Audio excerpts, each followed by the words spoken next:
In the quiet, early hours of a winter's night, beneath the Hummer streetlights in the silence of sleeping homes, a brutal plot unfolded on a suburban street in Greater Manchester, one born not out of rage in the moment, but out of calculating revenge and a bitter dispute over drugs and money.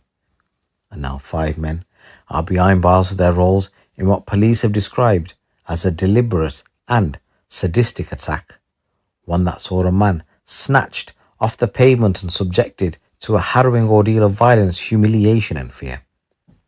The victim's suffering, inflicted over what detectives confirmed was a drug-related conflict, left a community stunned and a courtroom speechless. The gang linked to the drug activity in both Blackpool and Manchester received their sentences at Manchester Minishall Street Crown Court the other day. Their convictions were the result of a detailed police investigation that quickly unravelled the web of betrayal, intimidation and cruelty. It began shortly before 2 o'clock in the morning on Wednesday the 24th of January 2024. In the residential streets of Chester Avenue and Duncanfield, the world was still.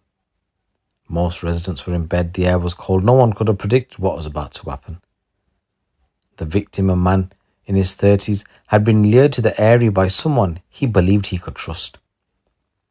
Jack Lafferty, a 19-year-old from Manchester, and a young woman whose name's not been released. The pair played their parts well, luring him with promises and lies, setting the perfect stage for the ultimate ambush. As the man approached the arranged meeting spot, a silver BMW suddenly appeared, engine growling, headlights off. In seconds, the car doors flew open. 4 men jumped out and descended upon him. Before he could react, he was dragged off the pavement, kicking, shouting, struggling. But he was overpowered, shoved into the vehicle as neighbours watched in horror from behind their curtains. For the next 15 minutes, the BMW became a moving prison.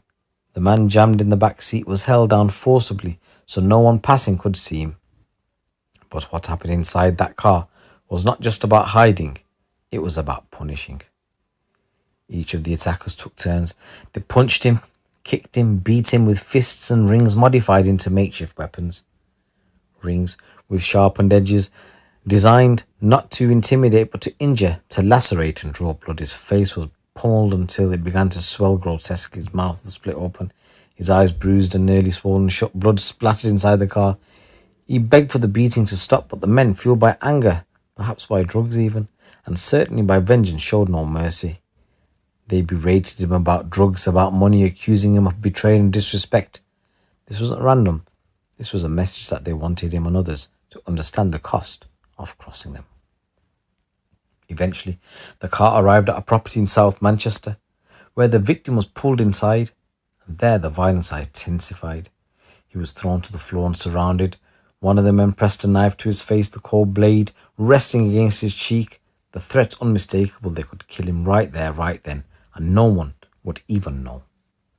They continued to batter him, the air filled with the sound of fists connecting with flesh, of grunts and curses. The humiliation was total. He was stripped of his dignity, reduced to a bleeding reminder of their dominance. After what felt like an eternity, they let him go. Whether it was fear of police attention or the satisfaction of his pain, he was suddenly cast out into the night, broken and barely able to stand. As we said, this was a drug-related incident. So could they have even taken some drugs off him? Somehow he made it to safety. He stumbled into hospital, covered in blood, dazed, trembling. Medical staff were shocked by the extent of his injuries. His face was unrecognisable. His eye socket was severely bruised and swollen. He had deep lacerations to his lip and jaw and bruising from head to toe. However, urgent calls from residents and swift detective work, Greater Manchester Police were able to trace the silver BMW used in the kidnapping. Roughly 90 minutes later, at around 3:25 in the morning, officers intercepted a vehicle as it sped along the motorway, the M54, towards Blackpool. Inside were Daniel Haig, Paul Doherty, Marshall Redfern and Joshua Oakes, all of them blood-stained. One officer described their appearance like butchers after a kill. Doherty's hands were coated in dried blood. There was no attempt to hide what they had done. The search of the vehicle uncovered an arsenal of weapons, metal bars, sharpened rings, and a lock knife, and most alarmingly was the discovery of nearly £20,000 worth of high-purity cocaine, a clear link between the violence and the gang's drug operations. The four men were arrested on the spot, and they didn't know how the drugs had even got there. Jack Lafferty was tracked down soon after and arrested for his role in orchestrating the setup. Two other individuals, the male and female accomplices who lured the victim, were also arrested and later received suspended sentences. So after months of investigation and court proceedings, the five men were sentenced as follows. Daniel Haig from Blackpool got 8 years and 6 months of false imprisonment and assault. Got Paul Doherty from Blackpool got 2 years and 8 months for false imprisonment and assault. Marshall Redfern from Blackpool got 2 years and 1 month for false imprisonment, assault and an unrelated robbery. Joshua Oakes from Blackpool got 2 years and 6 months for false imprisonment and assault.